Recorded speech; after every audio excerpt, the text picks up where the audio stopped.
The snow bit harder than hunger. Maybelle Carson's fingers bled through her gloves, raw and cracked from digging in frozen dirt behind a shuttered stable outside Burnett County. She shoved her palm deeper into the snow, elbow shaking, breath hitching. Just one more coin, one more penny. Her last 3 had spilled when her bundle tore open. They didn't fall, they vanished. She found the first one by sound, the faint scrape of metal against stone. The second was wedged near a dead root, cold enough to burn. The third, God help her. The third had rolled under a piece of timber blackened by fire. She had to wrench it loose with both hands, splinters cutting into her palm like the voice in her head. You can't even keep hold of 3 cents, Maybelle. The copper bit into her skin as she squeezed them shut in her fist. Good. Let it sting. That was something. Better than the blank silence that had been setting in since Robert's coffin hit the dirt. Movement. A bootstep behind her. No crunch of snow. Just the dull creak of wood and leather. She rose slowly, spine stiff, bundle clutched tight to her chest. A man stood 10 feet away, leaning against the fence rail, thumbs hooked in his belt, long coat, crooked smile, eyes that didn't smile with it. "Been watching you a while," he said. "You cookin' back here for rats?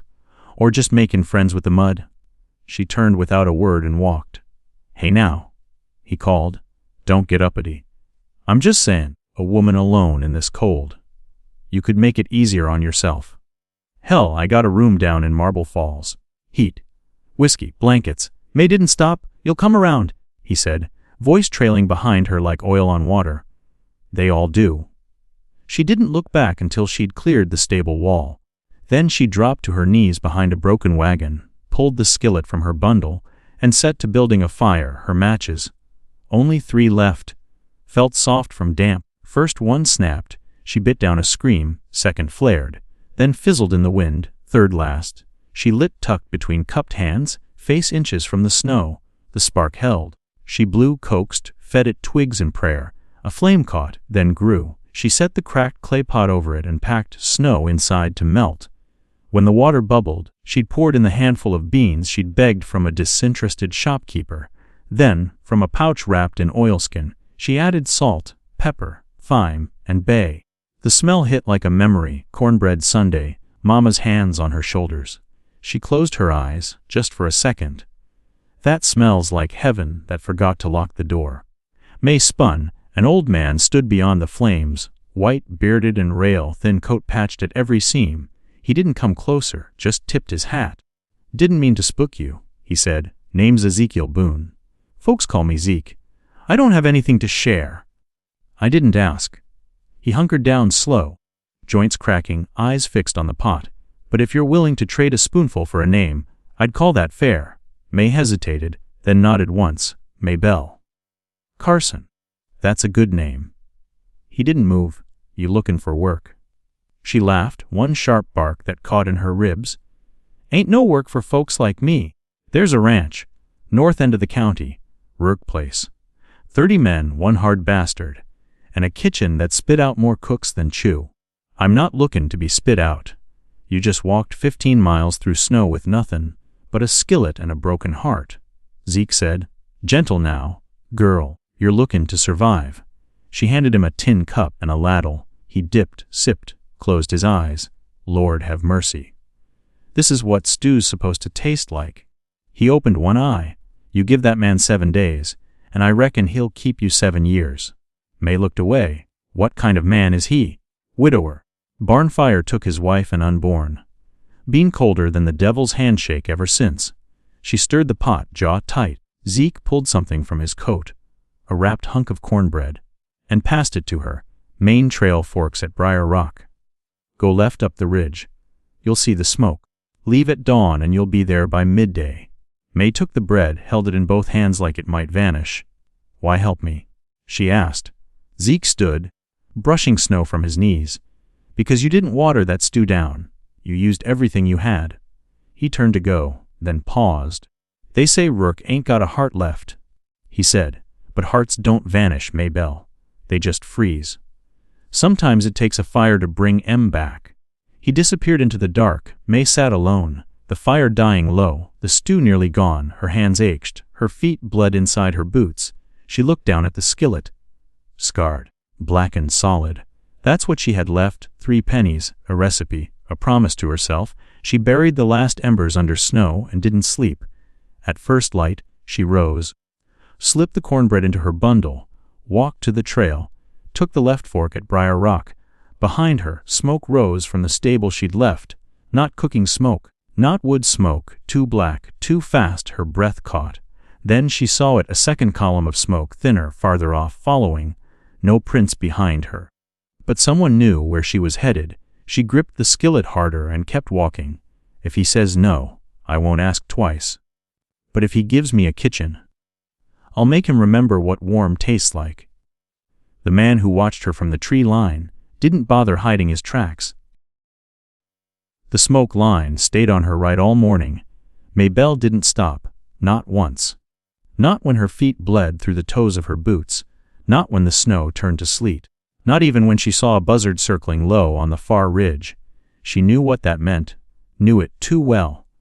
She clutched her bundle like it held something sacred. Maybe it did. The cornbread was still warm against her ribs. The skillet, wrapped in her old apron, knocked lightly against her thigh with every step. It was her proof, of worth, of work, of who she used to be. By midday, the wind shifted. She smelled smoke again. This time real chimney smoke, mingled with horses and coal oil. She crested the last rise, and there it was, the Rourke Ranch. The main house squatted like a tired giant at the edge of a frozen pasture. The barn loomed beside it, doors closed, one window boarded. Further down, she saw the bunkhouse, 3 sheds, and 20 horses standing restless in the wind. A black dog barked once, then went quiet. May tightened her scarf and walked straight through the gate, jaw set. Every step now was noise. Boots crunching gravel, snow melting against leather. Breath sharp as broken glass. A voice called out, "Hold it right there." A man stepped out from the shadow of the barn, rifle slung across his chest, older than her. Mid-40s maybe, face weathered like sun-cracked saddle leather. He didn't lower the barrel as he approached. "Name's Buck Jensen," he said. "Foreman." "You lost?" "No, sir." May stood tall, though her legs shook. "I'm here to cook." Buck blinked, laughed. "You? Hell, that's a new one. Most come in wagons or sent by town." "I walked." "You walked from where?" "Does it matter?" "A damn well does." May didn't answer. He looked her over again, eyes pausing on the bundle in her arms. "That a weapon or your belongings?" "Just a skillet." "You bring a skillet to a firing squad." "I bring it everywhere. It's mine." Buck smirked. "Well, ain't that poetic?" He lifted 2 fingers, whistled. A door opened on the main house porch, and a man stepped out. He didn't speak, didn't move. Just stood there in a long gray coat, dark shirt, hands bare despite the cold. His hair was too long to be tidy, too short to be careless, face unreadable. Like a statue carved by someone who'd forgotten how to feel. May knew immediately, Gideon Rourke. Her heart kicked once, hard. He looked at her, eyes the color of rusted nails. Said, "What do you want?" She held his stare. "I want a chance," she said. "1 week. I cook. You judge." He stepped off the porch slowly. "Like a man checking for loose ground, lady," he said. "I've gone through 12 cooks in 4 months. 2 walked out, 5 were run off, 3 cried, and 2 left in the middle of the night without so much as a goodbye. What makes you think you'll last longer?" May didn't flinch. "Because I don't cry, and I don't quit." He tilted his head slightly. "What's in the bundle?" She unwrapped it without speaking. The cast iron skillet gleamed dully in the pale light. Worn, seasoned, real. Gideon looked at it, then at her. Buck muttered, "Well, I'll be." One of the ranch hands let out a short whistle. Another laughed under his breath. Gideon raised a hand. Silence dropped like a stone. 1 week, he said. 3 meals a day. You eat last. No compliments, no feedback. You fail, you walk. May nodded. "Follow me." She did. The kitchen was colder than outside. The stove hadn't been lit in days. Dust clung to the shelves, and the bin of flour had a mouse hole chewed through the side. She rolled up her sleeves. "First meal's at 5. Gideon said, "No one waits. Not even God." He turned to go. She called after him, "Do you eat with them?" He stopped at the door. "I don't eat with anyone." She didn't ask again. By 4:30, the kitchen smelled like heat and salt and home. She used what little they had: salt pork, potatoes, onions just beginning to turn, a half bag of flour, and bacon grease someone had forgotten to throw out. She made biscuits from scratch, peeled every potato with her pocket knife, seared the meat until it sang. Coffee boiled black and bitter on the stove. The first man through the door was Levy, hair still wet from his shift. He blinked at the food like it was a hallucination. "You makin' biscuits?" he asked. May said nothing, just pointed at the line forming behind him. Buck was third. He looked at her hands, then at the skillet, said nothing. Took a plate by 5:15. The room was silent, except for chewing, the scrape of metal, and the soft hiss of the stove. No one spoke to her. But no one left food on the plate either. When the last man sat down, she took her own portion, just a half biscuit and the burnt end of the pork, and sat by the back door. Out of sight, she finished in 5 bites. At 6, Buck came back. "He eats alone upstairs. You'll serve him now." May nodded, wiped her hands, and fixed a tray: 2 biscuits, a scoop of potatoes, a strip of meat, and black coffee. She carried it upstairs, past creaking steps and silence heavy as dust. She knocked once, then pushed open the study door. Gideon sat at the far end, behind a desk stacked with papers. A fireplace crackled, untouched for days. He didn't look up. She set the tray down gently. He picked up his fork, ate in silence. When he finished, he pushed the tray forward and said just one word: "Adequate." May stared at him for a beat. He didn't look at me once, but he scraped the plate clean. She picked up the tray, turned, and walked out. Downstairs, the kitchen was still warm. She cleaned in silence. Her hands moved on their own. She didn't notice the small piece of folded paper on the back steps until her boot brushed it. She picked it up. No signature, just a sentence, scrawled in a jagged hand. "He's not the only one who knows where you are." She looked up. The yard was empty. She stepped outside, heart hammering, eyes scanning the horizon. On the far ridge, just for a moment, a figure on horseback turned and rode west. He didn't look back. May's fingers closed around the note. "I didn't come this far to be chased off by ghosts." She turned back to the kitchen, locked the door, and slid the skillet back onto the hook. Tomorrow, they'd want breakfast. She'd be ready. He didn't look at me once, but he scraped the plate clean. The firewood stacked by the back door was wet, fresh cut, not from their supply. The knock came at dawn, 3 sharp raps, no hesitation, not a ranch hand's knock. Lighter, quicker, more pointed. Maybelle was already in the kitchen, flour on her hands, biscuits rising, grease just starting to pop in the skillet.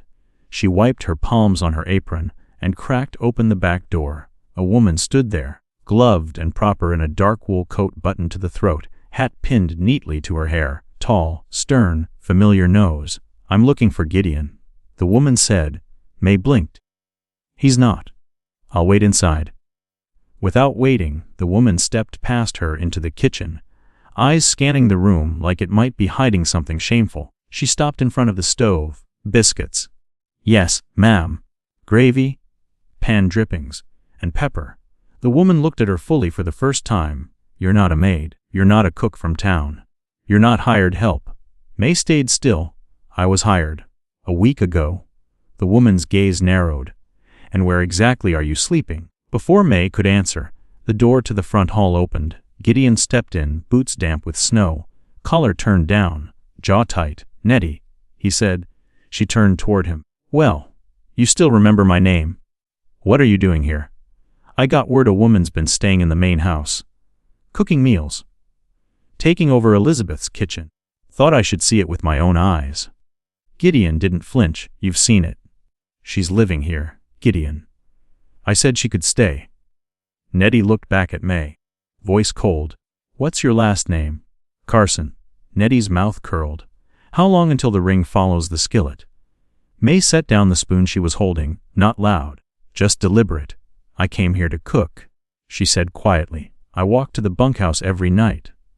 I've spoken fewer than 30 words to your brother. I didn't ask for a key, a bed, or his name. So if you've got something else to say it straight." The room went still. Even the stove seemed to quiet. Gideon's voice cut through like frost.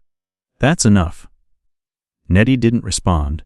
She turned on her heel and walked out the front door. slamming it hard enough to rattle the tin over the sink. Gideon stood in the silence for a long second. Then he looked at May. "She's not wrong to be cautious. I'm not wrong to be tired of proving I'm not a thief." May replied. He looked like he wanted to say more, but didn't. He left through the same door Nettie had slammed. The next meal was quiet again. The men ate like they were afraid of making noise. Buck leaned against the wall, chewing slowly, eyes flicking to May every few minutes, like he was calculating something new. After supper, as she scrubbed the pots, Levy lingered behind. "You all right?" he asked. "I've had worse." "She used to come every month," he said. "Then she just stopped." "Why now?" Levy shrugged. "Maybe you stirred something up." May poured out the last of the dishwater. "I just cook." But that wasn't true. And she knew it. That night, back in the bunkhouse, she pulled the folded note from her coat pocket. She read it again. "He's not the only one who knows where you are." Her fingers ran over the edge. Something about the handwriting gnawed at her. Tight loops, fast strokes. She'd seen that script before. Maybe on one of Robert's notes. Maybe. She shook the thought loose. The next morning, Gideon didn't come down for breakfast. By lunch, still no sign. By supper, Buck told her flat. "He's not eaten." May packed a tray anyway. Venison stew, cornbread, half an apple sliced thin, and took it up herself. The door to his study was unlocked. He was standing by the window, staring out at the barn. His face was unreadable. His hands were clenched. "I didn't ask for food. I didn't ask for permission." He turned. The muscles in his jaw moved. Slow and tight, May stepped inside and set the tray down on a small table near the fire. "She's not wrong," he said suddenly. "About this being Elizabeth's kitchen, her stove, her pans, that skillet you hung up on the wall. Elizabeth seasoned that for years. May didn't move. You want me to take it down?" "No." He finally sat, one hand resting on the armrest, like it was taking effort just to be still. "She died in that barn," he said. "Fire started during a thunderstorm. Struck the loft. I wasn't here." May said nothing. "By the time I got back, it was just smoke and teeth. I didn't bury her. What was left I scattered." Still, May said nothing. "I didn't want anyone else in this house after that. And yet," she said softly, "you hired a cook. I hired a wall." May finally met his eyes. "Then I must be doing it wrong." He barked a short, bitter laugh. "You cook like someone who remembers being hungry." "I do. I can't tell if that makes you dangerous or useful." May stepped back toward the door. Maybe both. She left him with the food. By morning, the tray was empty. The following afternoon, Nettie returned. This time, she didn't knock. She walked straight into the kitchen with a basket of linens and a look that said she wasn't staying long. "I came to change the sheets," she said. May raised an eyebrow. "Since when?" "Since now." She moved stiffly through the house, upstairs and back, never meeting May's eyes. But when she passed the kitchen on her way out, she paused. "That stew yesterday," she said. "Was that dried venison or fresh?" "Fresh," May answered. "Marinated in cider overnight." Nettie nodded once. "Could have used more salt." Then she was gone. That night, Buck knocked on the kitchen door. "You might want to see this," he said. May followed him to the barn. Inside, near the far stall, someone had slashed open 2 feed bags. The grain had been soaked in oil. Not flammable, just ruined, useless. Buck looked grim. "This ain't coyotes or accident. This is spite. Any idea who? Plenty of hands don't like change. Some miss their old ways. Some don't like women mixing in." May knelt beside the bag, pressed her fingers to the floor. Oil, grain, dust, and something else. A small piece of cloth, torn flannel, blue and white check, not ranch issue. She pocketed it without a word. Later, back in the kitchen, she stood by the stove long after the fire burned low. She didn't light the lantern. She didn't speak. She just stared at the skillet on the wall. "What am I really doing here?" "You think you're here for a job. You're not. You're a replacement." The torn flannel matched the sleeve of the man who whistled at her on the road. The wind changed without warning. At first it was just a shift in pressure, a stillness too sudden to be natural. The sky turned the color of wet ash.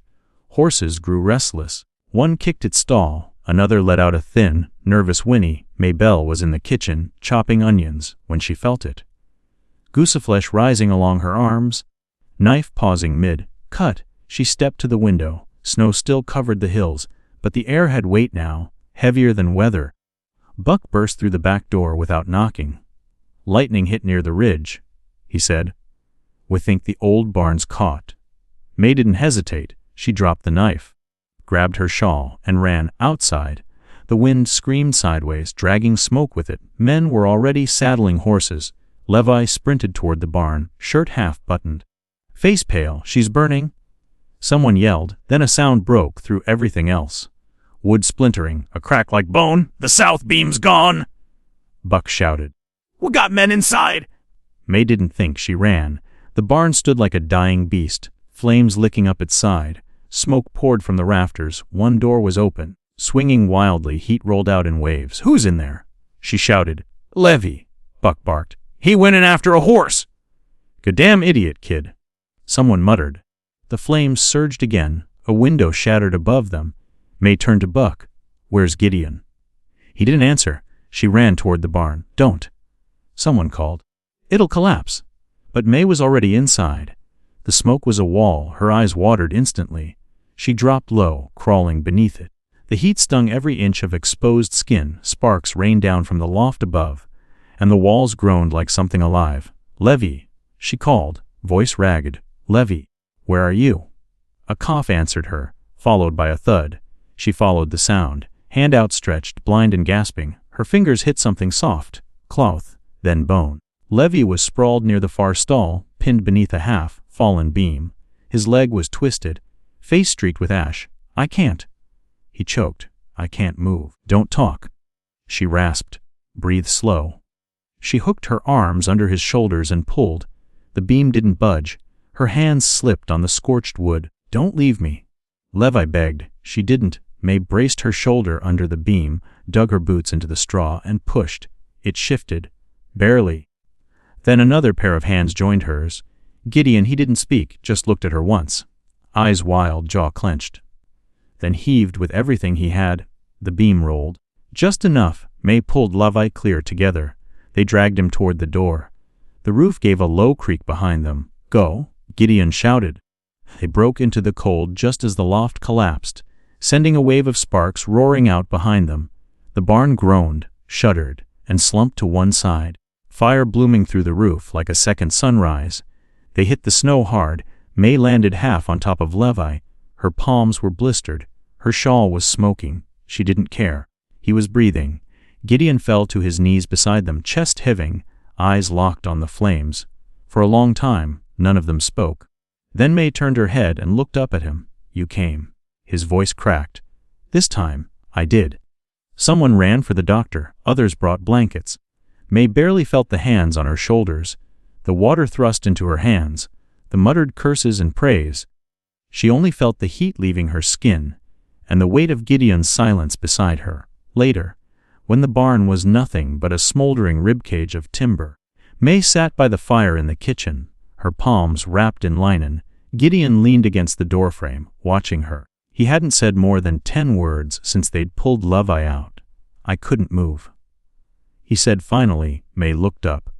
"When they said the barn was burning, I stood in the yard, just stood there, like I did 6 years ago." She waited. It was the same wind, same smell. "My boots wouldn't move, but you did, because you went in." He stepped into the room. His eyes looked tired, but the hollowness was gone. "I buried Elizabeth on a Tuesday," he said. "Didn't speak for a month. Didn't sleep in the house for a year. I kept thinking if I let someone else in here, they'd take what little was left." May didn't speak. "But I was wrong," he added. "You didn't take anything." She met his eyes. "I'm not here to take. I'm just trying to survive." He nodded slowly. "You saved him," he said. "I saved myself," she corrected. "He just happened to be in the way." Gideon's mouth twitched. Not quite a smile, but close outside. Someone called his name. He didn't move. He reached into his coat and pulled out something small. Folded paper, same size as the note she'd found. He held it out to her. "This came yesterday," he said. "I didn't want to show you before." She unfolded it. "Debt doesn't die with the debtor. She owes, and we're coming to collect." No signature. But the handwriting matched. Her throat tightened. Gideon watched her carefully. You recognize it, maybe. Tell me. She folded the paper again. I don't have the money. I didn't ask if you did. Silence stretched between them. They're not bluffing, she said. I know. May looked away. I'm not asking you to fix this, she added. I didn't say I wouldn't. But you're thinking about it. He nodded once. Yeah. Outside, the wind changed again. This time it smelled like thaw smoke and ash. May stood, her hands trembling slightly despite the bandages. You don't owe me anything. No, Gideon said. But I think I owe someone something. Finally. She turned to leave. Behind her, he said quietly, don't you die, Maybelle. Don't you dare. She paused in the doorway, breath caught. Then she was gone this time. Someone came out of the fire. The letter she burned that night didn't curl like paper. It blackened like oil-soaked cloth. The fire never reached the house, but the fear did by morning. The men were edgy, horses skittish, hands tight on their reins. The barn was a black husk in the snow. Steam rising from what was left. Gideon had spent the night outside, walking the perimeter with Buck, rifle slung across his back. Maybelle didn't sleep either. She sat in the kitchen with the skillet in her lap and ashes on her boots, watching the note curl and blacken in the stove. It didn't burn like paper should. Whatever soaked it, oil, blood, something else, it left behind a smell sharp, chemical, out of place, like someone wanted her to notice. By breakfast, she made a choice. Gideon was bent over the table, drawing lines on a wrinkled map. May dropped a canvas-wrapped bundle next to his hand. He looked at it, then at her. What's this? My mother's ledger, she said. Recipes, debts owed, debts collected. He unwrapped it slowly. Inside were pages of careful handwriting, smudged by use. Some were lined with tape, others carried brown stains. He flipped through them, paused at one name, Grady Boyle. May nodded. He was the one who gave Robert a loan, said we could pay it off in beef and labor. But after Robert died, Boyle said the terms changed. Claimed I was responsible. You said you walked here. From where? From Blanco. Boyle owns half that county in land and the other half in fear. Gideon leaned back. And you just up and left? I paid every cent I could, she said. Sold the mule, the wedding silver, my wedding ring. But it was never enough. Boyle liked watching me lose.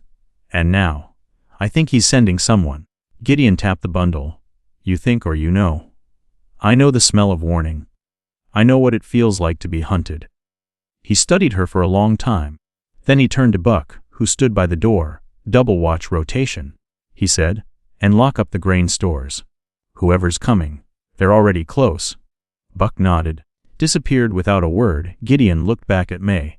You stay inside after dark. I'm not hiding. I'm not asking. She held his stare. I've been hunted before. I haven't, he said quietly. But I've watched what it does to someone. I'm not watching it again. She didn't argue, but she didn't promise either. By midday, Nettie returned. This time she brought more than laundry. A tin of supplies, fresh cloth, soap. She hovered in the kitchen longer than usual, rearranging jars that didn't need rearranging. Finally she spoke. I saw the barn. May stirred stew. So did I. You think they meant to kill you or just scare you?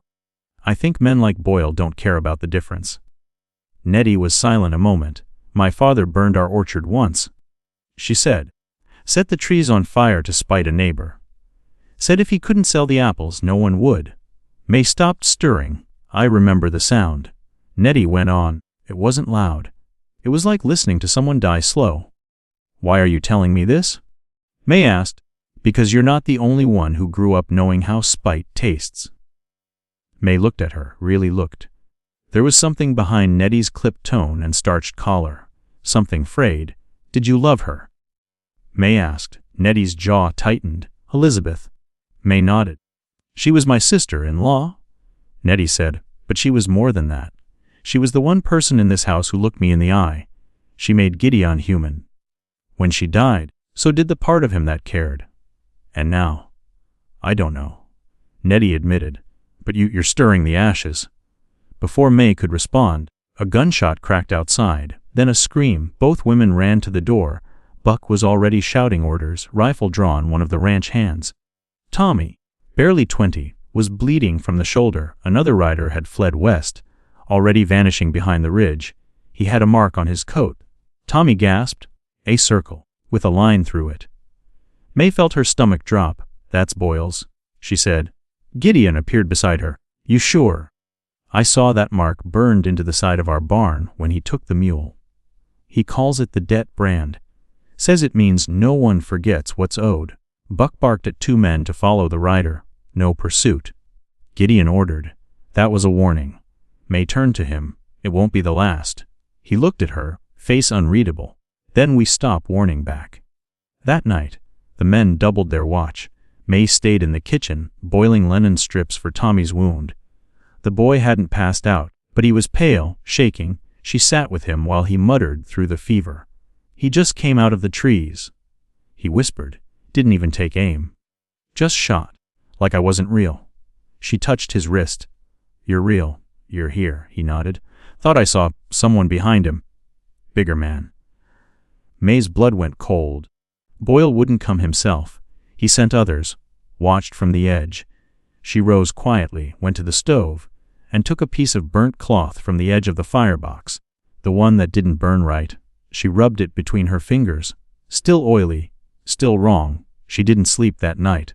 Just sat in the dark, skillet beside her. Watching the snow fall, her hands ached, her ribs bruised from dragging levee, and still, she waited, not in fear, in readiness. By morning, a small bundle sat on the porch, wrapped in burlap, tied with twine, inside a finger, still wearing a ring. May dropped it, stepped back. Gideon appeared seconds later. He didn't ask whose it was, because they both knew the answer. Boyle had found her. I wasn't just running from him. I was running out of time. The ring on the severed finger was hers, her wedding ring, missing since Blanco. The ring was unmistakable, a narrow gold band dented on one side, missing a chip in the etching near the base. Just like it had been when she pawned it. Maybelle remembered the way the man at the counter had stared at her hand, at her face, then at the ring. He hadn't smiled, hadn't asked a question.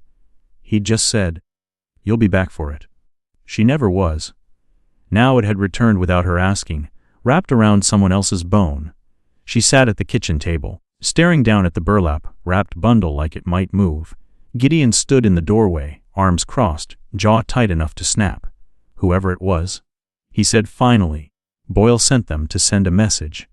May didn't speak. Gideon took the ring, wrapped it in a rag, and set it on the mantel beside the oil lamp. You don't have to look at it again. I do, she said. That's the point. She rose slowly. Her face had gone blank. The way a field goes still right before a twister touches down. What do you want to do? Gideon asked. I want him to come himself.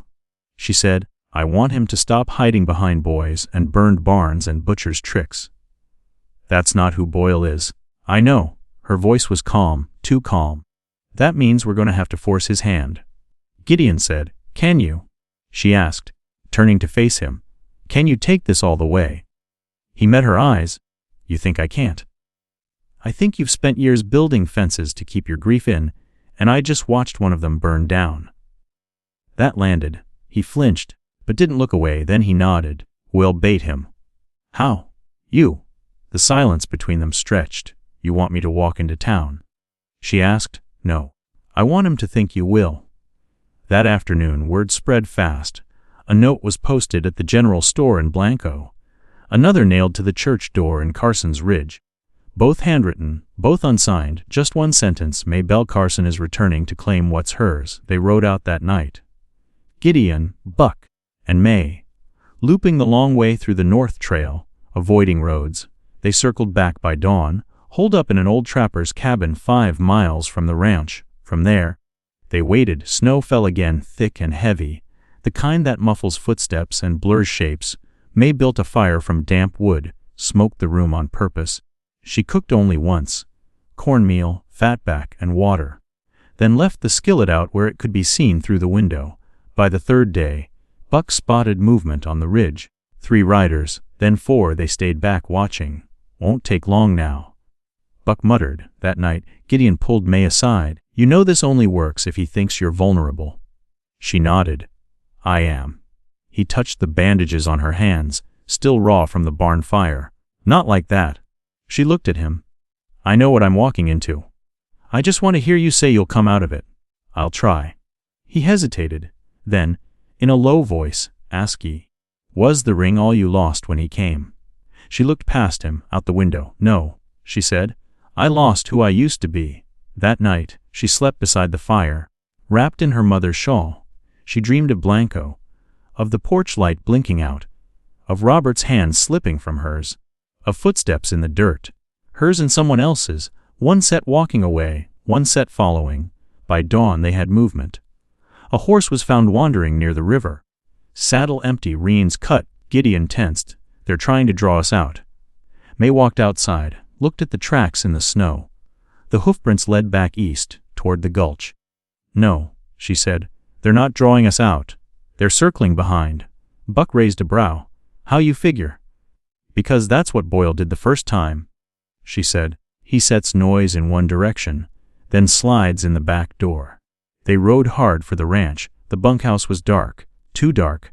The front gate was open, swinging in the wind. A lantern burned in the main house window. Gideon raised his rifle. Buck, flank left. May, stay with me. She shook her head. No, if I stay back he won't show. She was right. They found Boyle in the kitchen, just sitting there, big as ever, dressed in a black wool coat, gloves still on. A scar ran from his left eyebrow to his cheek. He was cutting an apple with a thin, curved blade. The ring, her ring, now dangled from a leather cord around his neck. Took you long enough? He said. Gideon didn't answer, just raised the barrel. Boyle grinned. Careful, cowboy. I'm not alone. May stepped forward. You never are. He looked her over like a butcher eyeing a hog. You've grown bolder, he said. You've shrunk. He chuckled. You were prettier when you begged. And you were richer before your men started dying. She snapped. His smile cracked just a little. You made trouble for me, May. You and that dead husband of yours. Thought you could outwork a debt. Thought that little farm meant something. It meant everything. Boyle leaned forward. You owe me blood. May stepped closer. Then take it. Gideon moved fast, rifle up, but Boyle was faster. Already on his feet, blade drawn, eyes wild. Then Buck burst through back door. Gunfire followed. The room exploded into motion. Wood splintered, chairs overturned, dishes crashed. May hit the floor hard. When she looked up, Boyle had a gun to Gideon's head. Drop it, Boyle barked at Buck. Or I paint the walls with him.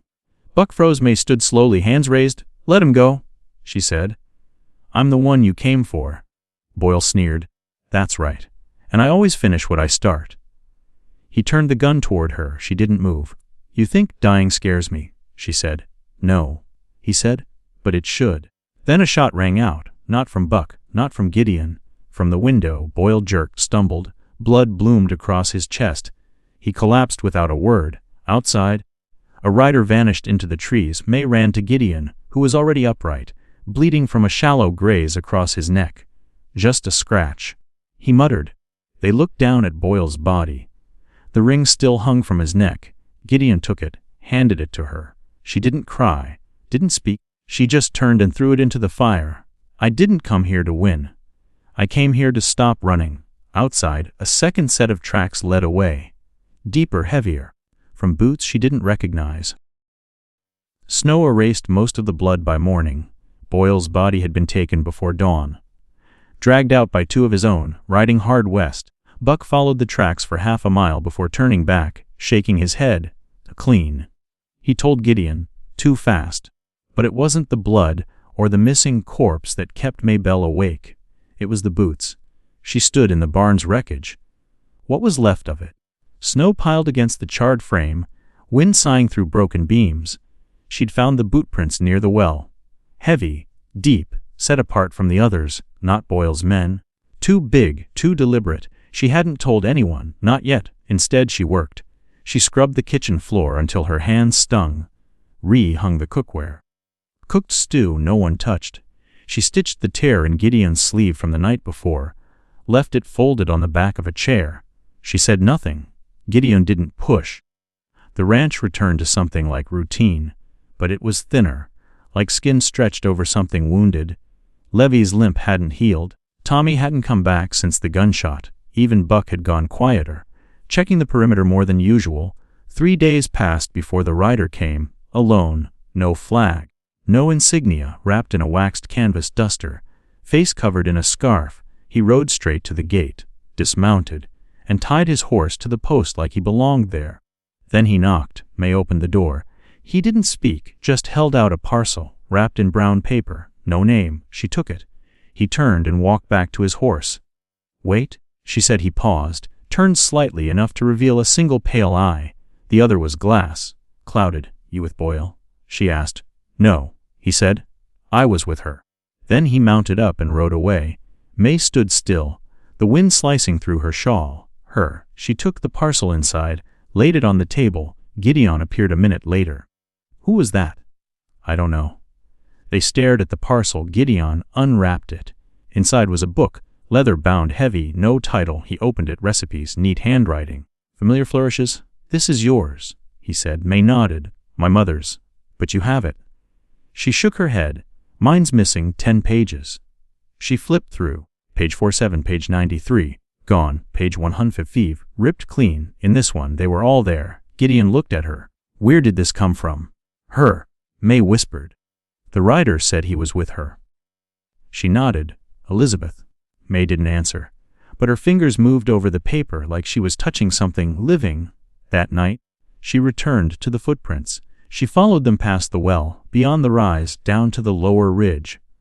Places even Buck didn't go often. The snow was packed hard now, but the prints remained faint but present. They led to the tree line. There, under a wind, bent pine, something waited. A marker, rough stone, no name, and beside it, a second marker, newer, sharper edges. Still no name. She stood between them. Then she knelt. There was a bundle tucked into the roots of the pine, wrapped in oilcloth. She pulled it free. Inside a revolver, cleaned, maintained, loaded. Next to it a note. "We owed you more than protection. Now we owe you silence." No signature, no explanation. But May knew Elizabeth had enemies. Boyle was only one. Gideon's grief had buried more than a wife. It had buried secrets. She returned to the house with the revolver under her coat. Gideon was in the study, maps spread, letters open. He didn't look up. "I think she knew," May said. He glanced up. "Elizabeth." She knew Boyle was part of something bigger. "You think she was helping them?" "I think she was running, same as me." Gideon leaned back. "From what?" "Debt. Not the kind you count in coins." He stared at the fire. "I should have asked more," he said. "She wouldn't have told you," May replied. "She knew what it would cost." That night, someone tried to cut the fence near the southern range. Buck caught them. Didn't fire. Just followed the tracks until they vanished across the river, he said. Left nothing. Even covered their boot prints with pine needles. Gideon called a meeting. Only 4 hands showed up. "They're scared," Buck said afterward. "Off Boyle's men?" Gideon asked. "Off whatever comes next." In the silence, May stepped forward. "Then let them go. We need them. They need to believe we're worth staying for," she said. "Right now, we're not." He turned to her. "And how do we fix that?" "We stop lying," she said. He waited. "Would tell them what this place really is. What it survived. What it still holds. You think truth will save us?" "I think it's the only thing we haven't tried." That night, May found Nettie on the porch. "I think Elizabeth left a trail," she said. "You knew, didn't you?" Nettie didn't answer at first. Then, "I knew she wrote things down. Names, locations. But I didn't know how deep it went." "Why hide it?" "Because Elizabeth didn't want pity. She wanted a clean slate." Gideon gave her that. May held out the second ledger. "She left this for someone." Nettie looked down at the book. "I think it was you," May said. Nettie's fingers trembled as she took it. She was never scared. Nettie whispered, "Not even the night we buried the baby." May looked at her, heart tightening. She just kept cooking. Nettie continued, like it was the only thing she could control. May touched her arm. "Then let's finish what she started. I wasn't the only one who lost everything. Just the one left to name it." The final page of the ledger held just 2 words, scribbled in haste. "He's coming." The wind carried no warning this time, no burn in the air, no scent of ash, just cold quiet. The kind of stillness that made you lean in, thinking maybe the land was holding its breath. Gideon was already dressed when Maybelle came downstairs. He stood by the window, rifle in hand, coat unbuttoned. He didn't speak. "They'll come through the pines," she said, pouring coffee. "That trail's tight. Slows horses." He nodded. "We blocked the west fence. Push them toward the dry creek bed." "You think it'll hold?" "No," he said. "But we will." Outside, Buck paced the porch, eyes on the horizon. Nettie stood by the barn with Levy, who refused to be sidelined. Bad leg be damned. Tommy had come back too, face still pale but jaw set like iron. They weren't a militia, just ranchers. But they'd chosen to stay, because of May, because someone had to. By noon, the riders came, 5 of them, no colors, no marks, just guns and silence and horses, trained to cut through snow like water. May didn't wait for the gate to be breached. She walked out, alone, skillet in one hand, revolver in the other, hidden beneath her coat. The lead rider dismounted, tall, gray coat, no visible weapon. He stepped forward, slow and calm. "You're Maybelle Carson." He glanced around. "This your land?" "No," she said, "but it's where I've made peace." He studied her face. "You don't look afraid." "I've spent too long being afraid," she replied. "It's boring, now." A flicker of a smile, not cruel, not kind. "We were told this place held something valuable." "It does," she said. "People, lives, memory." He stepped closer. "You're protecting a book. I'm protecting a woman's name. She's dead. Names don't die. Not when they're written down." He considered that then, quietly. Elizabeth Carson died owing men more than money. May's voice didn't waver. "Then let those men come speak to me directly." "They won't," he said. "They don't believe in voices. Just actions." She raised the skillet. "Then let me act." That was when the shot rang out. Not from the stranger, from the tree line. Buck had waited as long as he could. The fight that followed wasn't long, but it was loud. Wood splintered, horses screamed, snow turned red in patches. May dropped the skillet the second the lead rider raised his weapon. She fired once. Hit shoulder. Fired again.